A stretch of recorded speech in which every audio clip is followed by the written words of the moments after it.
nous avons Madame Claire Alvarez, qui est sociologue, candidate au doctorat en sociologie à l'Université du Québec à Montréal. Elle est auxiliaire de recherche à l'Institut à l'IREPI, donc c'est ma collègue. Mathieu Collin, postdoctorant à la chaire UNESCO en prévention de la radicalisation et de l'extrémisme violent, et la chaire France-Québec sous la liberté d'expression. Samuel Vessière, psychologue clinicien, professeur adjoint à la division de psychiatrie sociale et transculturelle de l'Université McGill et chercheur membre de l'équipe Recherche et Action sur les polarisations sociales, la RAPS. Et finalement, Yann Zoldan, psychologue clinicien, professeur de psychologie au département des sciences de la santé à l'Université du Québec à Chicoutimi et chercheur membre de l'équipe de recherche et action sur les polarisations sociales, RAPS. Alors, bienvenue et on est content de vous entendre. Alors, je vais donner la parole à chaque personne, la façon dont on va fonctionner. Donc, on a une question pour tout le monde et une question pour chaque personne dans le cadre de son expertise. Donc, à tout le monde, et on va commencer par Samuel, ensuite Claire, Mathieu et Yann. Donc, quels sont les états des lieux? On veut comprendre les polarisations en 2025 chez les jeunes. Quelle est la différence avec avant, mettons, il y a 5 ans, et les changements qui ont eu lieu depuis là? Donc, quelles sont ces différences-là? Donc, vraiment, on veut comprendre les polarisations en 2025. Donc, je donne la parole à Samuel. Je ne sais pas si tu es là, Samuel. Oui, bonjour, vous m'entendez? Oui, on t'entend. Merci beaucoup pour l'invitation. Je tenterai d'être bref parce que je voudrais que tout le monde soit entendu aussi. Petite précision, en fait, je ne suis pas psychologue clinicien, je suis anthropologue clinicien. C'est une minorité, il y en a peu. Donc, je suis clinicien chercheur à RAPS et je travaille aussi comme intervenant dans l'équipe clinique de polarisation de Dr Cécile Rousseau. Donc, on travaille avec des personnes à risque de radicalisation violente. On fait beaucoup d'interventions dans les écoles secondaires, dans les cégeps, autour de sujets polarisants. Donc, je vais vous parler aujourd'hui de trois tendances qu'on peut dégager des recherches actuelles sur la polarisation chez les jeunes. Et je vais apporter trois bémols qui sont peut-être rassurants, peut-être inquiétants, mais qui apportent un peu de complexification à ces questions-là. Je vais me baser surtout sur une série d'excellentes études de Diana Miconi de l'Université de Montréal et de Dr Cécile Rousseau, donc d'enquête auprès de jeunes au Canada, de jeunes cégepiens et de jeunes étudiants à l'université. Donc, une première tendance qu'on remarque depuis 2017, mais de plus en plus depuis la pandémie, c'est une sympathie croissante pour la radicalisation violente, c'est-à-dire des jeunes, en fait, toute idéologie confondue, qui rapportent qu'ils seraient prêts à utiliser la violence pour défendre leur groupe, pour défendre une cause. Samuel, je veux t'interrompre un petit peu. On me dit que ta voix, on n'entend pas très bien. Ah, Il y a comme un écho. ok. Pourtant, mon micro est allumé. Je ne vois pas ce que je peux faire de plus. Attendez. Est-ce que si je me rapproche, vous m'entendez mieux? Oui, c'est beaucoup mieux. C'est beaucoup mieux? Merci. Ok, d'accord.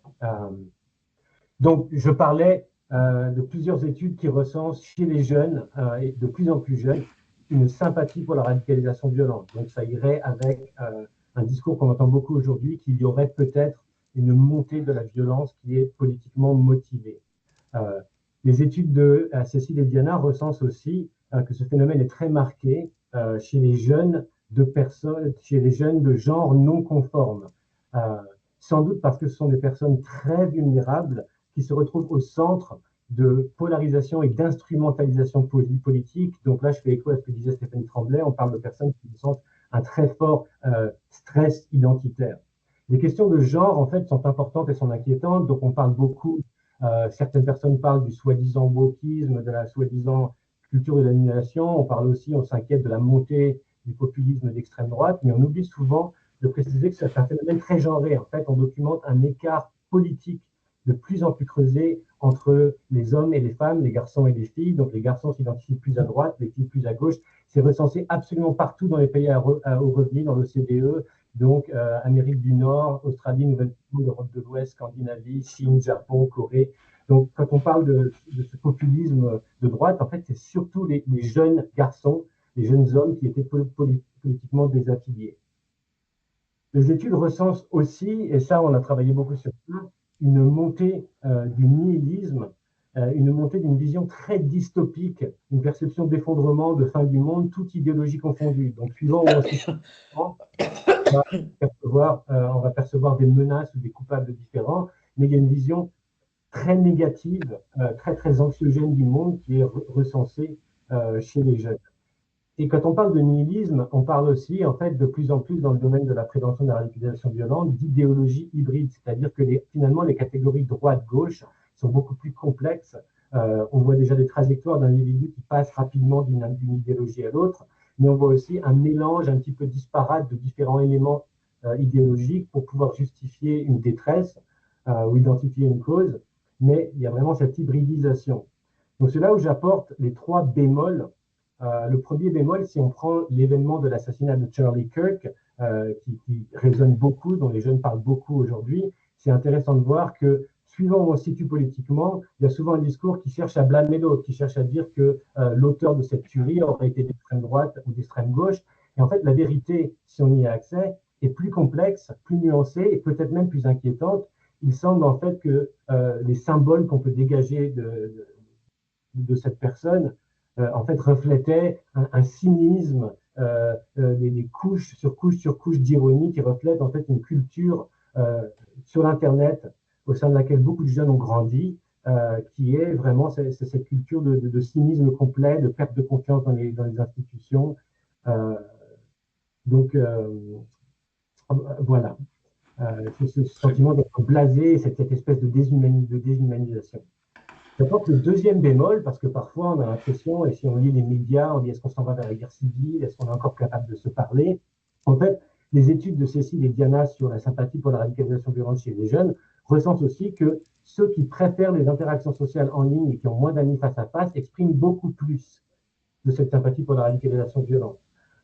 Donc c'est là où il faut se rappeler qu'en fait, ce qu'on voit sur les réseaux sociaux, c'est pas un reflet de la réalité, de la complexité de la réalité. Le contenu qui génère le plus de partages, de clics, c'est le contenu le plus alarmiste, mais en fait, les choses sont plus complexes. Et là, je conclus, mon troisième bémol, c'est que on se rend compte de plus en plus, et on le voit nous beaucoup dans nos interventions sur le terrain, les jeunes de la génération alpha, donc les jeunes qui sont au cégep aujourd'hui, sont en fait beaucoup moins fragiles que ce que certains discours institutionnels pourraient suggérer, beaucoup plus résilients. Et c'est intéressant de voir, ça fait écho avec les travaux de Stéphanie Tremblay aussi sur l'ouverture que ces jeunes auraient donc à différentes opinions qui sont différentes des autres. Et en fait, les jeunes semblent être beaucoup plus capables de débattre avec un certain esprit critique, avec les bémols que nous apporte Stéphanie Tremblay, que ce que des personnes plus âgées, par exemple, ou les institutions pourraient suggérer. Donc, c'est intéressant et c'est complexe, mais je conclue qu'un dernier exemple. Je pense au journaliste de gauche Ezra Klein du New York Times qui avait écrit une tribune assez controversée après l'assassinat de Charlie Kirk en disant, en fait, finalement, il serait possible qu'il y ait aussi une dépolarisation qu'il y aurait eu avec la présence de quelqu'un de droite conservateur sur les campus, dans un contexte où les gens conservateurs ne se sentaient pas représentés par les institutions. Et en fait, il y avait une ouverture de débat. Et c'est vrai que quand on regarde les vidéos de jeunes, on voit des propos très convaincus qui peuvent être extrêmes d'un côté comme de l'autre. Mais on voit aussi des jeunes qui prennent en fait plaisir de débattre d'idées complexes, de participer à en fait ce qu'est un espace démocratique qui va nécessiter un certain inconfort, mais aussi, je le répète, un certain plaisir, une résilience de débattre de questions complexes. Donc en fait, quand on se débranche des réseaux sociaux, qu'on va sur le terrain et qu'on parle aux jeunes, on voit quand même finalement des choses qui sont assez rassurantes. Donc j'arrête place pour laisser la place.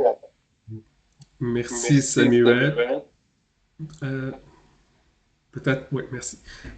Donc, avant de donner la parole à Claire, on reviendra, Samuel, sur le sentiment d'appartenance et l'engagement citoyen aussi des jeunes. Et en attendant aussi, s'il y a une possibilité d'avoir un micro, ça serait bien parce qu'on était encore, on avait de la difficulté à entendre comme il faut tes propos. Alors, on enchaîne avec Claire Alvarez sur cette différence qu'on remarque chez les jeunes entre depuis 10 ans, mettons, ou depuis 5 ans. Quelle différence on peut remarquer en lien avec la polarisation ou la radicalisation, par exemple? Alors, Claire Alvarez, à toi la parole. Oui, merci beaucoup. Est-ce que vous m'entendez bien? Oui, Oui. oui, Ben moi, merci. je vais vraiment concentrer plus mon propos sur les identités, la construction des identités féminines et masculines, donc en lien en fait avec les rapports sociaux de sexe, parce que on a mené en fait un projet pilote donc au Cégep Sainte-Anne et de Maisonneuve sur en fait le fait de voir s'il y avait si les discours à tendance plus masculiniste venaient percoler en fait chez les cégepiens. Puis ce qu'on a constaté en fait dans le cadre du questionnaire, c'est que c'est plutôt en fait la manière de cadrer la construction des identités féminines et masculines qui sont ressorties chez les jeunes. Il y avait que notamment en fait avec un rattachement avec la religion et notamment la religion catholique, donc un rattachement un peu à cette idée de de complémentarité des rôles sociaux qui pouvaient autant se retrouver chez des jeunes hommes avec cette idée de rôle de pourvoyeur, mais aussi chez des jeunes femmes avec donc plus le mouvement des tradwives qui est comme ressorti.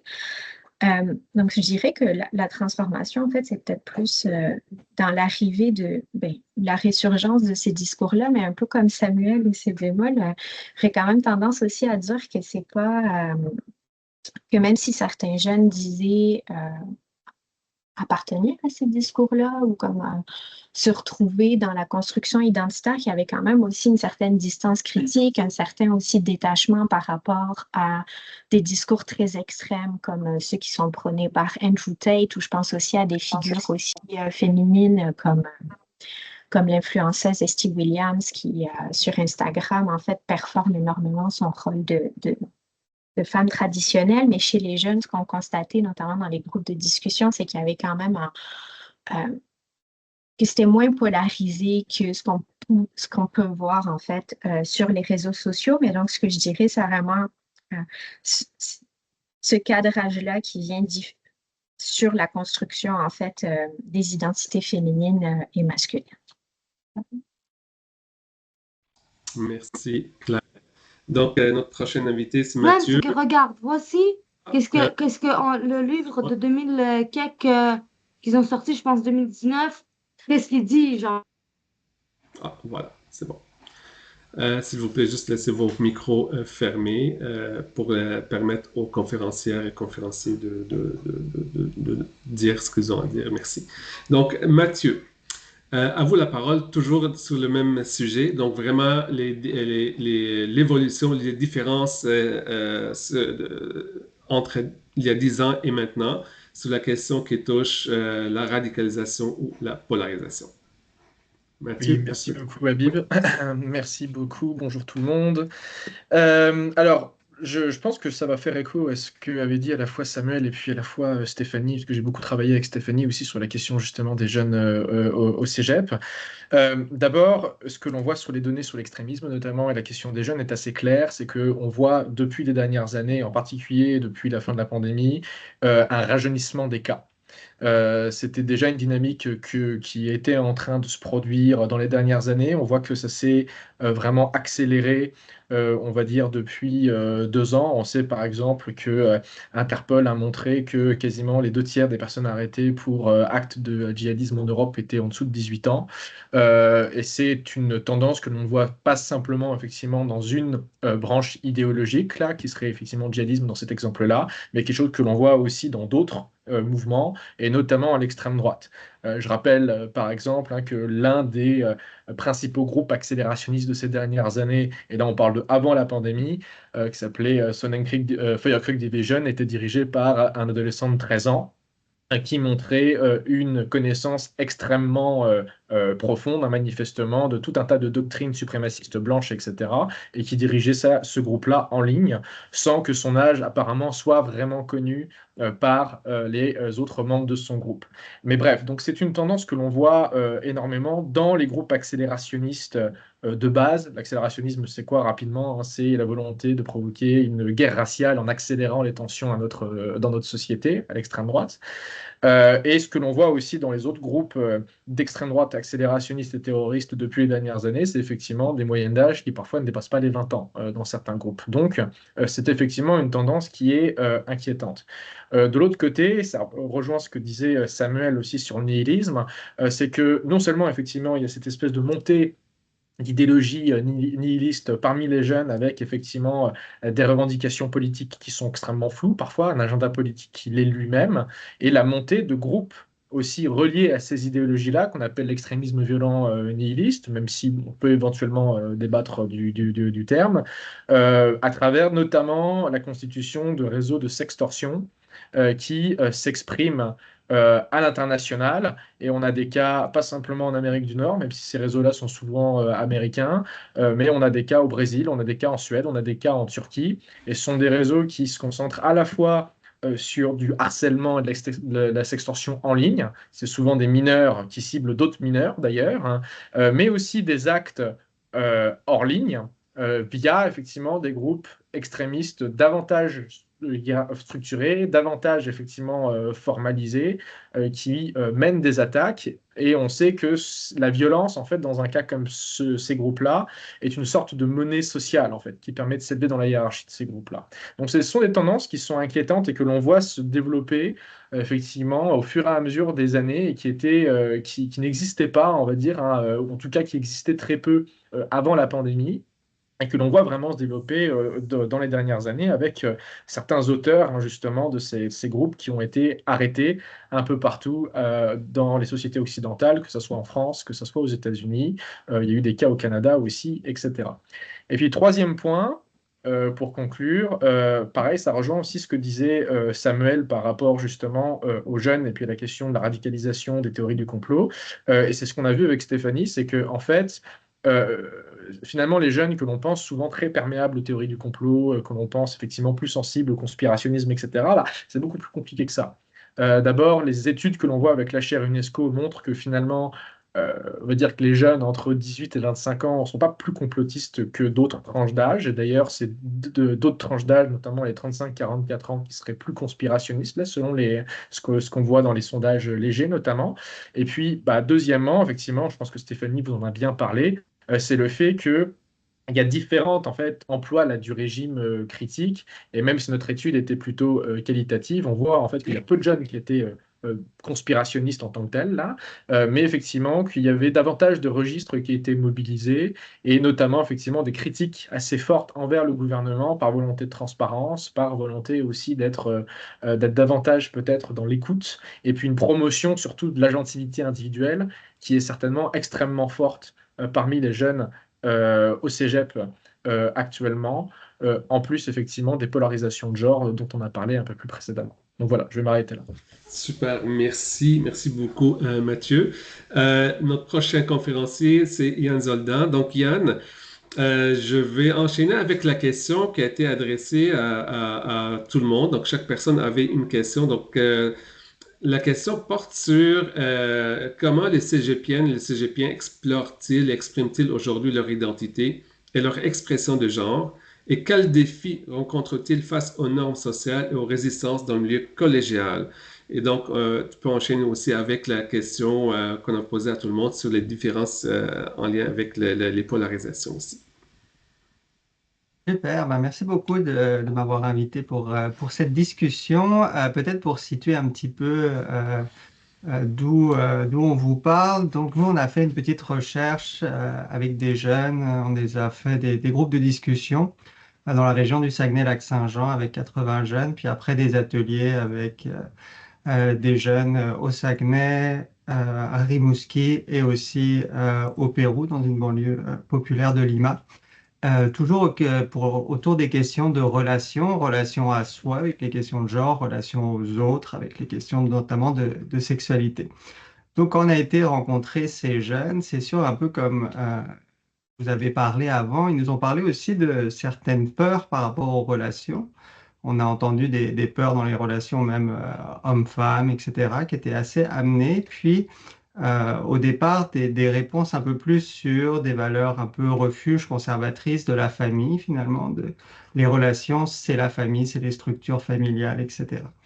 Une des hypothèses que parfois les gens amenaient, c'est les jeunes retournent à ces valeurs refuge à cause finalement de trop de fluidité dans la société, etc. Je ne suis pas certain tout à fait de cette explication parce que je ne suis pas certain qu'il y a toujours eu une grande fluidité, mais peut-être de nouvelles catégories identitaires qui ont été amenées et qui n'ont pas forcément amené la liberté que voulaient les jeunes. Les jeunes nous ont beaucoup parlé de leur besoin de liberté, tant de s'exprimer, de liberté d'expression sur les sujets, qui considéraient qu'ils ne peuvent plus parler des sujets de sexualité, des sujets de genre dans les écoles et les cégeps. Euh, et donc finalement, des fois, ces valeurs refuges, ça peut être proposé comme une liberté qu'ils auraient d'explorer des sujets qui leur seraient refusés.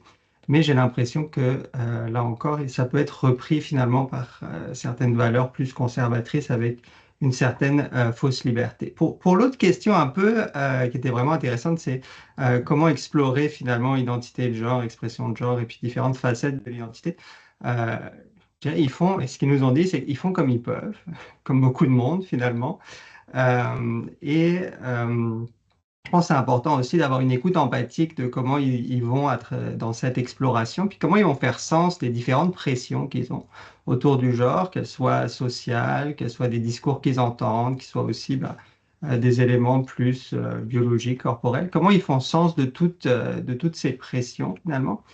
Euh, et puis, ils ont peu d'espace pour les exprimer librement. On voit ce qu'on voyait moins avant, et puis ça, il y a différentes recherches qui l'amènent, c'est que maintenant, on demande plus de se définir une identité avant même les pratiques ou les explorations. Alors qu'avant, des fois, il y avait d'abord différentes explorations, puis après une nomination. Et puis donc là, il y a comme une catégorisation qui vient avant. Et puis c'est comme si ce sujet devenait très sérieux. Hein, puis on pose la question très sérieusement aux jeunes, c'est quoi votre identité de genre, etc.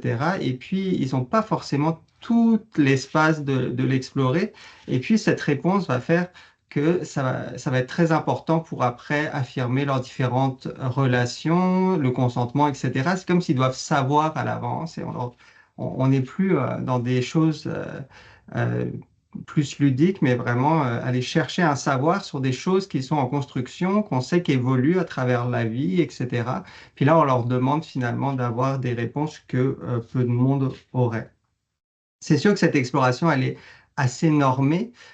Puis là-dessus, ce qu'on a rencontré dans les discours des jeunes, quelque chose que différents psychologues ont nommé, c'est l'anxiété de régulation des normes de genre. C'est que face aux questions de genre, tout le monde a une certaine forme d'anxiété qui peut être liée et certaines personnes vont faire beaucoup de choses pour essayer de réguler cette anxiété. Et donc, le conformisme, ramener des valeurs de manière autoritaire, ça peut être une façon de faire face à cette anxiété de régulation, et que la conformité sociale, finalement, va venir aider là-dedans. Donc, on a vu quand même des fois quelque chose d'assez tyrannique un peu dans cette régulation, avec notamment beaucoup de discrimination envers la diversité qui était amenée par les jeunes. Mais finalement, face à ça quand même aussi, c'est pas linéaire. Je pense que ça, c'est important dans ce qu'on a entendu dans la table ronde. C'est pas juste la discrimination, il y a juste une majorité qui opprime une minorité, mais il y a comme toute une dynamique. C'est pour ça que je pense qu'on ne répète jamais exactement comme c'était dans le passé. Il y a toujours des choses de différence qui s'expriment là. Parce qu'il y a beaucoup de jeunes aussi qui s'affirment, qui se révoltent, qui sont très créatifs finalement, qu'on trouvait peut-être moins il y a quelques années. Donc il y a comme quelque chose de différent qui a été amené et que les jeunes aussi expriment. C'est sûr que ça prend du temps pour les jeunes, en tout cas, de pouvoir dépasser, parce que quand on les rencontre, il y a toujours cette peur initiale, ces valeurs refuges, mais quand on laisse un peu de temps, puis si on a le temps de parler un peu des ateliers qu'on a mis en place avec des approches ludiques, là, on voit vraiment des discours plus minoritaires émerger et une possibilité un peu plus d'exploration chez les jeunes. Merci beaucoup, Yann. Donc, je reviens à Samuel pour aborder la question du sentiment d'appartenance et l'engagement citoyen chez des jeunes, cégepiens surtout. Merci. Est-ce que vous m'entendez mieux? Oui, beaucoup mieux. OK. Donc, c'est une excellente question. Voilà. Je pense que la question d'appartenance est vraiment clé ici. Je vais faire écho à ce que disait Mathieu sur l'essor franchement inquiétant de certains groupes nihilistes. On pense à 764, O9A, mais aussi tout simplement à des jeunes qui, entre eux, vont copier ce qu'ils imaginent être des rituels sataniques ou des rituels de sextorsion. On a, nous, travaillé sur le terrain sur des cas comme ça existe au Québec. Et en fait, ce dont on se rend compte, c'est que la quête d'appartenance et la quête de limites, de transgression des limites, qui sont des choses complètement normales, fondamentales sur le plan du développement, est vraiment un facteur qui motive ça. Donc on se rend compte que ces jeunes qui vont s'inciter à faire des choses franchement très violentes recherchent aussi comme des rites d'initiation, des rites de passage pour pouvoir traverser une phase liminale, pour pouvoir acquérir une nouvelle identité de groupe et pour pouvoir tester des limites. Et donc, si on examine le contexte sociologique dans lequel il y a, est-ce que c'est vrai ou pas, je ne sais pas, il y a une perception de quête de repères, une perception d'absence de limites. Donc, les jeunes qui ont grandi seuls en ligne, en fait, se redécouvrent des espèces de sociétés un petit peu avec des valeurs refuges, comme le disait Yann, mais qui peuvent aller jusqu'à des formes très, très extrêmes. Et encore une fois, des choses qui sont les modifications corporelles, tester les limites et tout ça, ça a toujours existé.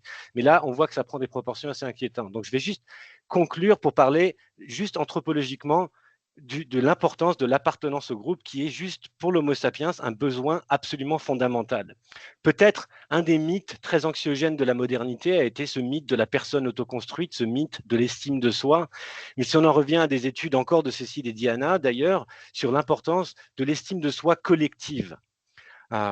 L'estime de soi collective, elle a bien été étudiée dans le contexte de ce qu'on appelle le stress minoritaire. Pourquoi certaines personnes racisées, issues de certaines minorités, qui ont accès à des discours assez négatifs ou très négatifs sur leur culture, ont une difficulté à s'épanouir pour tout un tas de raisons, y compris des raisons symboliques.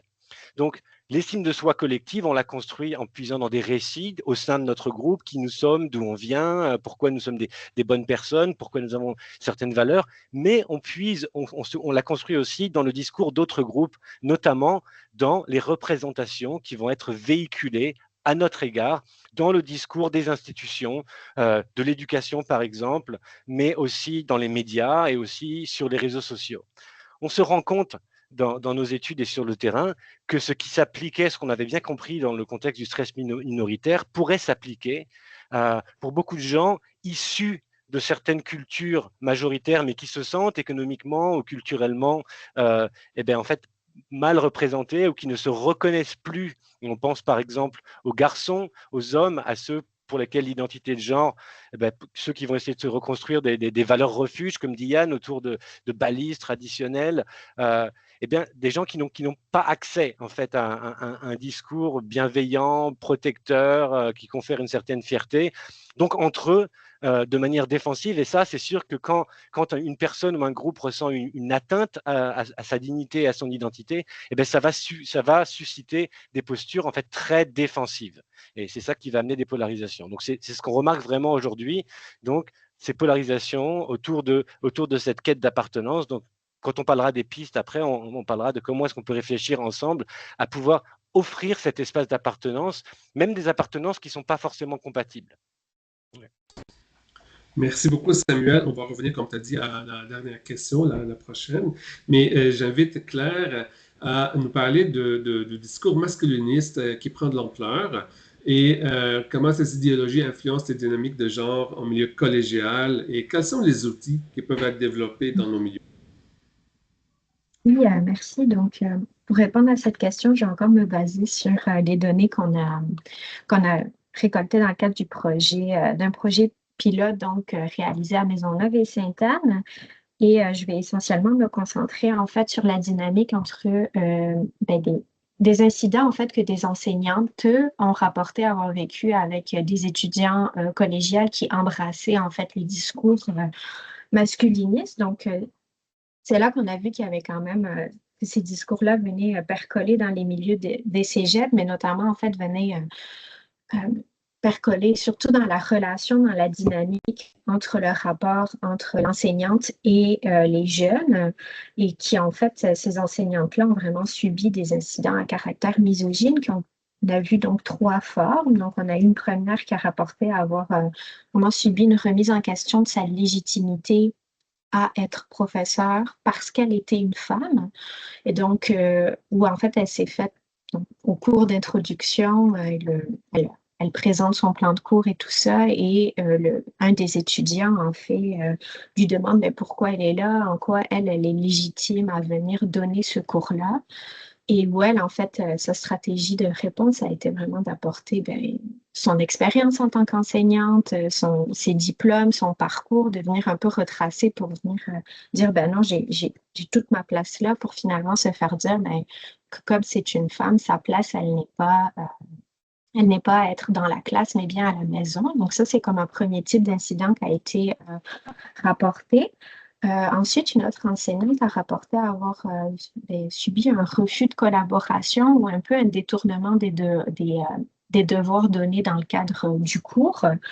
Donc, par exemple, elle donnait une dissertation à faire et cet étudiant-là, en fait, a saisi l'exercice de la dissertation pour venir remettre un peu en cause l'orientation de son plan de cours qui venait, en fait, questionner justement les rapports hommes-femmes dans une perspective féministe, et où donc là ça a été saisi, mais ça a été saisi aussi d'une manière où elle ne pouvait pas vraiment rentrer en débat avec ce jeune-là, parce que même dans la construction même de la dissertation, elle n'avait pas de prise en fait pour venir créer un débat avec ce jeune-là. Finalement, il y a aussi eu des situations plus violentes qui ont été rapportées, donc notamment des situations de harcèlement, donc à la fois dans l'espace du cégep, mais aussi en ligne, où en fait certaines enseignantes ont subi, elles ont reçu en fait des menaces sur les réseaux. Donc il y a quand même une enseignante qui s'est quand même fait suivre sur les réseaux sociaux, qui s'est fait harceler. Donc c'est vraiment aller loin. Donc ça aussi, c'était un peu questionnant de voir à quel point les enseignantes peuvent être touchées, en fait, par l'influence de ces discours-là dans la relation, en fait, qu'elles peuvent nouer en classe, donc avec le groupe. Parce que, oui, là, on parle évidemment d'incidents où c'est un étudiant, donc c'est pas l'ensemble de la classe, mais comment, en fait, cet incident-là, il devient majeur, et comment ça fait en sorte aussi que ça vient transformer la dynamique, donc, du rapport du groupe de la classe en soi avec l'enseignante.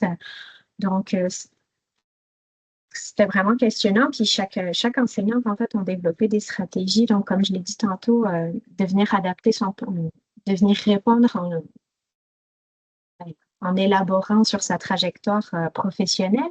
Mais il y a aussi d'autres qui sont carrément allés à changer leur plan de cours, donc à éviter de venir présenter, par exemple, certains textes qu'elles trouvaient particulièrement intéressants pour pas être, pour pas subir, en fait, ou resubir les incidents qu'elles avaient subis. Donc, je vais m'arrêter là parce que je vais garder l'outillage pour la dernière question. Oui, merci Claire. Puis on a une question, je pense, pour toi dans le chat, mais tu reviendras là-dessus tantôt. Donc, je continue avec Mathieu. Quelle est la place du complotisme dans les interactions entre jeunes et comment le milieu de l'enseignement supérieur peut-il agir à déconstruire ces discours tout en favorisant l'esprit critique et le dialogue? Mathieu, à toi la parole. Oui, merci. Alors, c'est une question qui est effectivement assez intéressante.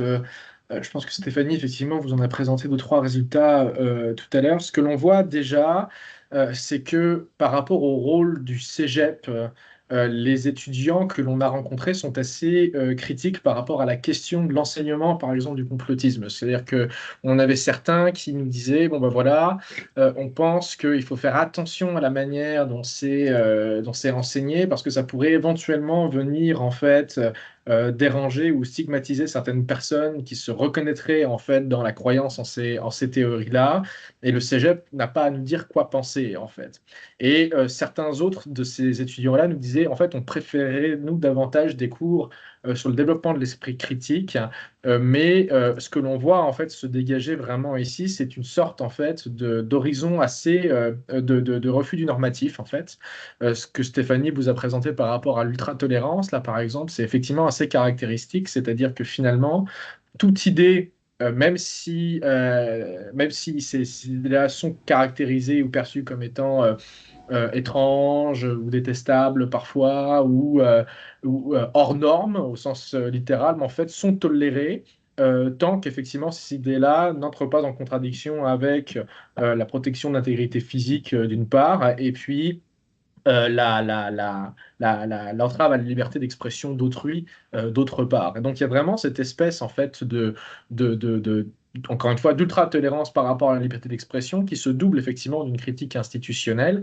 Et donc le complotisme, en fait, il s'inscrit là-dedans par rapport aux jeunes, c'est-à-dire que la majorité des jeunes interrogés finalement rejettent en fait les hypothèses conspirationnistes quand on a fait effectivement ces entretiens-là en se disant, bon, effectivement, on n'y croit pas, ça nous paraît être complètement décalé, complètement hallucinant, etc. Ce sont leurs mots. Et puis, d'autre part, il y avait l'idée de dire, bon, ça c'est une chose, effectivement, dire que cette thèse est nous semble profondément loufoque, mais par contre, ça ne veut pas dire qu'il faut manquer de respect ou stigmatiser les personnes qui tiennent pour vrai ces prémices-là. Donc, on voit effectivement cette espèce de négociation un peu des limites de la liberté d'expression, et puis surtout une sorte d'attention, effectivement, à rester effectivement dans le cadre de la liberté d'expression qui serait élargie quasiment à l'absolutisme selon ces jeunes-là. Et donc, qu'est-ce que peut faire le cégep ou l'enseignement supérieur? En tout cas, de ce que l'on voit, c'est qu'il y a vraiment effectivement cette volonté manifestement de préserver l'esprit critique de ces jeunes-là, parce que manifestement paternaliser, en tout cas une approche paternalisante ou infantilisante ne marche pas, ne fonctionne pas. Une approche trop normative serait rejetée en tant que telle, selon ces jeunes, encore une fois, je ne veux pas généraliser. Mais donc effectivement, préserver l'esprit critique et engager un dialogue effectivement où cette agentivité-là se sent écoutée tout en enseignant les bases effectivement de ce qu'est la méthode scientifique, ce qu'est la liberté d'expression, ce qu'est l'esprit critique, etc. Parfait, merci beaucoup. Donc, je donne la parole maintenant à Yann avec la question comment les cégepiens... Ah, on a déjà parlé de ça. Alors, Yann, la prochaine question porte sur les stratégies réalistes innovantes que peuvent être mises en place pour prévenir la violence. Donc, Yann, à toi la parole. Oui, merci. Nous, les stratégies, on a testé des ateliers avec les jeunes et on est dit, OK, comment on va partir un peu des constats qu'ils nous avaient dit dans les groupes de discussion, leur besoin de liberté de s'exprimer, le fait qu'il y avait trop grand sérieux pour parler de ces questions-là et notamment beaucoup de répression des sujets, de la manière dont ils voulaient les explorer, et qu'il y avait de l'anxiété et de la peur aussi, finalement, tout ça mélangé pour parler de ces sujets-là. Donc nous, on voulait moins des ateliers qui pourtant peuvent être très importants, mais qui sont plus de l'information, c'est-à-dire comment il faut faire pour les relations, c'est quoi la diversité, etc. Si on se disait, peut-être que si on arrivait à faire des ateliers un peu plus expérientiels, ça aiderait plus tard à recevoir l'information. Parce que je ne pense pas tant qu'on était au niveau cognitif, avec les jeunes, ils comprenaient très bien qu'est-ce qu'était la diversité, qu'est-ce qui était attendu, qu'est-ce qu'étaient les différentes normes, etc. Mais c'est qu'ils en avaient des difficultés. Et même, je me souviens d'un jeune qui nous parlait, il disait, mais moi, la diversité, j'ai un malaise au niveau corporel, je n'y arrive pas, je me sens mal, etc. Donc, je trouvais ça intéressant. On n'était pas tant, il savait très bien quelle était la diversité, il connaissait les règles, les lois, etc. Mais il nous parlait d'un malaise au niveau corporel. Donc, je me disais, ça pourrait être intéressant qu'on leur propose des expériences différentes, finalement, et comment on essaye de restaurer un peu plus de flexibilité psychologique pour les aider finalement, parce que un peu la définition de la flexibilité psychologique, de s'ouvrir à l'expérience collective. Donc on a mis en place ces ateliers qu'on voulait vraiment qu'ils soient ludiques, que ça soit un espace de jeu pour faire diminuer la peur et s'autoriser à être un peu différent finalement, hein, différent des discussions sérieuses, des heures de cours, etc. Donc pour faire ça, on a utilisé beaucoup de supports artistiques, l'art, le théâtre, la musique, l'écriture. C'était vraiment là-dessus qu'on partait dans les ateliers. Et aussi, on utilisait beaucoup l'imaginaire pour parler. Ben, il pourrait parler à travers d'un avatar, imaginer des scénarios, donner des conseils à d'autres jeunes dans des vidéos, etc. Donc finalement, qui s'autorisaient à parler, mais avec un petit décalage finalement. C'est pas tout à fait eux, mais on se rendait compte qu'ils parlaient beaucoup de leurs expériences personnelles. Je trouvais ça vraiment intéressant d'essayer de voir comment ils pouvaient réexplorer, se réouvrir à l'expérience dans un espace ludique, c'est-à-dire où il y a moins de conséquences dans le réel. Parce qu'on parle de personnages, nous parlait de Ginette, de René, etc., où ils mettaient des choses caricaturales, des fois autour du genre, etc. Mais après, ils pouvaient les modifier puis jouer avec ces modifications, qui, je pense, était très important. Le premier constat qu'on a eu à travers ça, c'était que finalement, quand on avait eu les groupes de discussion, là, avec quelques supports de photos pour lancer les discussions, bah là, on avait eu beaucoup de discours normés, discriminants, on avait eu beaucoup de ça qui s'était exprimé. On a eu beaucoup moins dans les ateliers qui parlaient des mêmes sujets parce que finalement, les gens en parlaient, mais ils mettaient de l'humour. On voyait finalement que ils pouvaient jouer et puis ils disaient, ah oui, mais c'est quand même un stéréotype. Puis il y a d'autres personnes qui disaient, ah oui, non, quand même, ça c'est vraiment exagéré ou pas, etc. Donc je trouvais que c'était vraiment important qu'ils arrivaient finalement tout doucement à mettre du décalage. Et c'est aussi dans les ateliers qu'on a vu que pouvaient s'exprimer plus de discours minoritaires, donc des jeunes qui partageaient avec des discours féministes, des discours queer, etc., qui s'opposaient un peu des fois à la majorité. Mais comme tout le monde jouait ensemble, je trouvais que l'écoute était assez bonne finalement autour de ces ateliers. Donc, selon nous, c'est vraiment finalement l'expérience qui a permis de renforcer le dialogue plutôt que de commencer par le dialogue avant l'expérience finalement. C'était un petit peu ça le constat de nos ateliers. Puis, si ça vous intéresse, on a mis un guide en place qui est sur jeunesseinclusive.ca avec toute l'équipe vraiment super qui a contribué, notamment. Je remercie les personnes étudiantes là-dedans. Merci Yann. Est-ce que tu peux mettre même le lien dans le chat pour que tout le monde puisse aller cliquer dessus? Ça peut être très pertinent. Merci beaucoup. Et donc, je reviens vers Samuel aussi, toujours avec la même question. Donc, les stratégies réalistes innovantes pour prévenir la violence. Oui, excellente question. Je pense au niveau systémique, la première chose qu'on peut faire, c'est prendre conscience de la polarisation qui peut exister au niveau du discours des institutions et de tenter de dépolariser les institutions. Je fais écho à ce que disait Stéphanie tout à l'heure. Faisons attention, par exemple, avec l'étiquette complotiste. Rappelons-nous que souvent, les gens, finalement, sont relativement souvent d'accord sur les faits, c'est sur les valeurs qui ne s'accordent pas. Par exemple, il y a une guerre quelque part, il y a X nombre de morts. Est-ce que cette guerre est morale ou non? Est-ce que c'était justifié ou non? C'est des questions très complexes autour de valeurs. Pareillement, les vaccins, l'avortement, des choses comme ça, on peut souvent rapidement taxer telle ou telle position de mésinformation, alors qu'en fait, on parle de valeurs. Donc, est-ce que ce serait possible au niveau des institutions, au niveau des écoles, au niveau des salles de classe, de prendre la prémisse de l'inclusivité et de la diversité jusqu'à sa conclusion, c'est-à-dire un espace démocratique va comprendre différentes opinions, différentes valeurs. Comment les faire coexister? Au même titre, la prémisse d'inclure une plus grande diversité d'identités de genre, c'est fantastique d'aller au-delà de certains stéréotypes. Est-ce qu'on peut aussi inclure ou laisser un espace de parole et de débat à des personnes qui vont avoir des valeurs plus traditionnelles, par exemple? Donc, est-ce que c'est possible d'écouter les gens qui ne se sentent pas reconnus par le discours des institutions? Comment accommoder ce genre de conversation dans les écoles? Si on en revient à la possibilité d'une plus grande tolérance, d'une plus grande résilience, même un intérêt pour cette diversité d'opinions, de valeurs auprès des jeunes, il me semble que c'est relativement facile d'avoir ces conversations. Peut-être la seule chose à revoir, ce serait la question du sécuritaire. Bien évidemment, les conversations devraient se passer dans le respect, et bien évidemment la sécurité physique, mais là, je fais écho à ce que dit souvent Cécile Rousseau et ma collègue Anna Gomez, qui parlent du safe enough, du suffisamment sécuritaire, de l'idée qu'en fait, une conversation pour un espace démocratique qui va comprendre des débats, qui va comprendre des accords, doit être ou sera à un moment un peu inconfortable. Un inconfort qui peut aussi nous rendre plus résilients, qui peut aussi nous rendre plus ouverts d'esprit. Donc, comment revoir cette question? Parce que l'idée de l'espace sécuritaire qui, bon, soyons francs, c'est une traduction du safe space anglais, anglo-saxon. comment avoir un espace justement véritablement inclusif.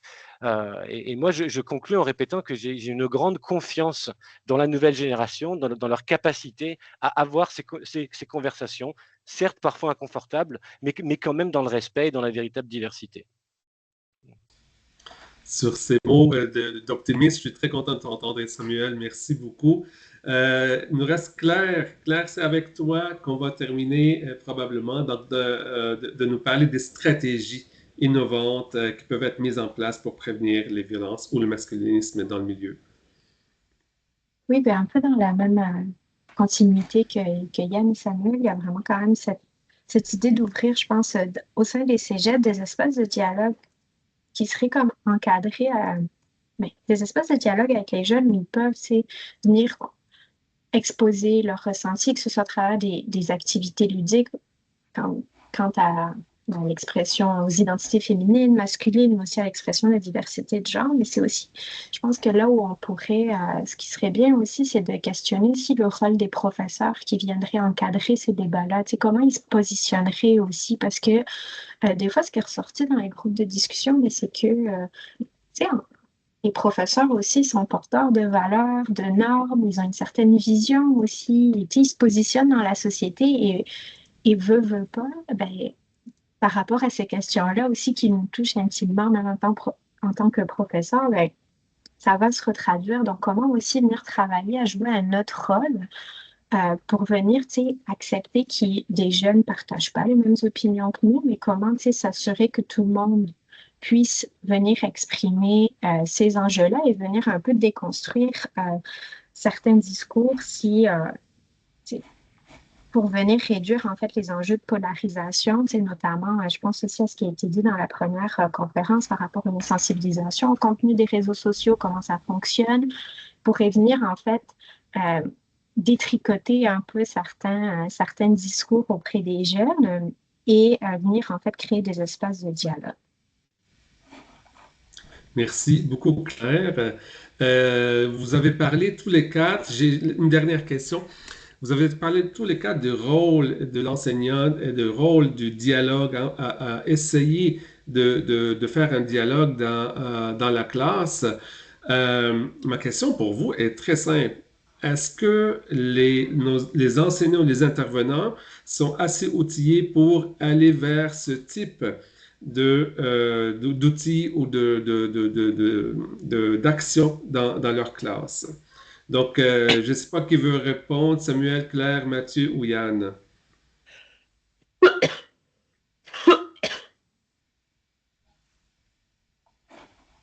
Je peux peut-être dire un mot. Merci de fermer vos micros. Je peux peut-être y commencer si mes collègues, à part si mes collègues veulent parler avant, mais en termes d'outillage, c'est une bonne question. Je pense effectivement que ce qu'on appelle des questions sociales vives, là, dans le langage, dans le jargon universitaire, en fait, comme le mentionnait aussi Samuel, entraîne des débats là, qui sont très polarisants, que ce soit le complotisme, que ce soit aussi d'autres questions comme les questions de genre, etc. Et que effectivement, les enseignants se trouvent peut-être parfois, dans certains cas, démunis en termes d'outils ou en termes de manière en fait, d'aborder les sujets pour présenter effectivement un certain nombre de prémices et en même temps, effectivement, pour conserver justement ce dialogue qui est nécessaire, justement ces espaces-là safe enough, là, dont on parlait, pour permettre l'émergence d'un dialogue qui soit suffisamment effectivement critique si jamais il le faut, ou en tout cas sécuritaire, pour permettre effectivement une diversité d'opinions s'exprimer en classe sans créer davantage de polarisation ou sans créer davantage de discrimination, etc. Donc je pense qu'effectivement il pourrait y avoir à l'avenir des discussions justement entre enseignants, chercheurs, entre ces différentes catégories, justement pour permettre la création d'outils ou davantage réfléchir effectivement à la façon d'aborder ces enjeux-là qui me semblent effectivement assez sensibles et qui nécessitent effectivement aussi peut-être d'autres manières d'enseigner dans le champ des questions sociales. Merci Mathieu. Claire ou Samuel ou Yann? Je crois qu'Yann voulait dire quelque chose avant. Vas-y Yann. juste peut-être dire très rapidement, je pense comme Claire parlait, des enseignants, ils ont leurs propres valeurs, ils peuvent avoir leur propre peur, anxiété face à ces sujets-là. Nous, c'est ce qu'on a souvent vu, ils étaient assez mal à l'aise, voire des fois, ils avaient leur propre expérience qui pouvait être difficile dans leur relation amoureuse. Et des fois, ils le ramenaient. Et je trouve que c'est intéressant de voir qu'il faudrait peut-être penser aussi des espaces pour le corps enseignant, pour qu'ils expriment aussi librement autour de ces valeurs, de ces craintes, et puis euh, de- que c'est quelque chose de partagé, parce que souvent on va projeter sur les jeunes qu'ils sont inconfortables, qu'ils vont pas savoir en parler, etc. Et des fois, c'est plus l'institution qui a peur. Puis je peux finir pour une anecdote. Nous, quand on a commencé les ateliers, on venait 2 fois. Des fois, les premières fois, on avait 4, des fois 5 TES. Ils avaient très, très peur. Puis après, quand on revenait, il n'y en avait plus qu'un parce que qui passait juste de temps en temps parce qu'ils voyaient finalement que. Donc, on peut se dire d'où vient la peur et qu'est-ce que ouvrir au dialogue inquiète qui. Puis je pense que c'est intéressant à réfléchir. Merci. Très intéressant. D'ailleurs, pour tout le monde, dans la prochaine rencontre, c'est-à-dire la table ronde à 11h10, on va aborder ces sujets-là aussi. Je sais que Hicham, il veut en parler aussi. Claire, as-tu quelque chose à ajouter? Mais je laisserai peut-être Samuel parler parce qu'il avait Samuel? levé la main. Ah, excuse-moi, je ne vois pas les mains. Très bien. Samuel? Oui, rapidement, pour faire écho à ce que disait Yann, je pense déjà de reconnaître que les enseignants sont eux-mêmes interpellés par ces questions, sont eux-mêmes anxieux, sont eux-mêmes polarisés, mais aussi de reconnaître qu'ils sont souvent aux prises d'injonctions paradoxales, par exemple, entre certaines directives du ministère, entre certaines directives d'équité et diversité qui viennent de leurs institutions, et entre la pluralité de valeurs pas toujours compatibles de leurs élèves. C'est vraiment difficile pour eux. Je pense que souvent, ils ne sont pas outillés, je pense qu'on leur en demande beaucoup. Et c'est vrai que nous, on a eu le privilège de pouvoir donner des espaces de parole dans des écoles secondaires, dans des cégeps, au corps enseignant. Et c'était assez libérateur pour eux de pouvoir parler de ce qu'ils vivent. La deuxième chose, c'est aussi, continuons à peut-être ne pas leur en demander trop. Rappelons que la liberté d'expression, ça ne veut pas non plus dire tout le monde dit tout ce qu'il pense partout, tout le temps. Donc parfois, ça peut être correct aussi pour un enseignant de dire, ben là, en fait, on était en cours de maths, ou c'est peut-être pas le moment de parler de Trump, je me sens pas outillé pour ça. Et tant qu'il existe des espaces dans les établissements scolaires pour que les jeunes s'expriment, pour que les différents points de vue s'expriment, euh, parce que c'est sûr qu'une muselée ne marche pas. Et ça, on l'entend beaucoup auprès de nos jeunes, le sentiment on ne peut pas parler de telle ou telle chose, mais on peut aussi subtilement inviter les jeunes à pouvoir parler, bien sûr, mais pas partout, tout le temps. En tout cas, c'est certain qu'il faut continuer à outiller et donner un espace aussi de discussion entre eux pour ces enseignants. Merci pour cette belle question. Merci, Samuel. Rapidement, Claire, si tu as un petit mot à dire. Ben oui, mais en continuité avec ce que vient de dire Samuel, en plus des enseignants, il faudrait aussi que les institutions, notamment les cégeps, même les écoles secondaires, permettent aux profs d'avoir ces espaces-là pour pouvoir en discuter, pour aussi créer des espaces pour les jeunes, que ce soit pas pris. En fait, que la responsabilité aussi, elle ne retombe pas uniquement sur des enseignants qui souhaitent ouvrir des espaces de dialogue, mais qui puissent aussi aller redonner à l'institution sa part de responsabilité là-dedans, parce que, comme a dit Samuel, ils viennent aussi surcharger les professeurs, donc à un moment, la coupe est un peu pleine, donc je pense aussi qu'il y aurait comme un travail à faire du côté des institutions pour aller créer ces espaces-là, prendre le temps aussi de penser à comment les créer et que d'autres aussi personnes autour du cégep soient mobilisées là-dedans.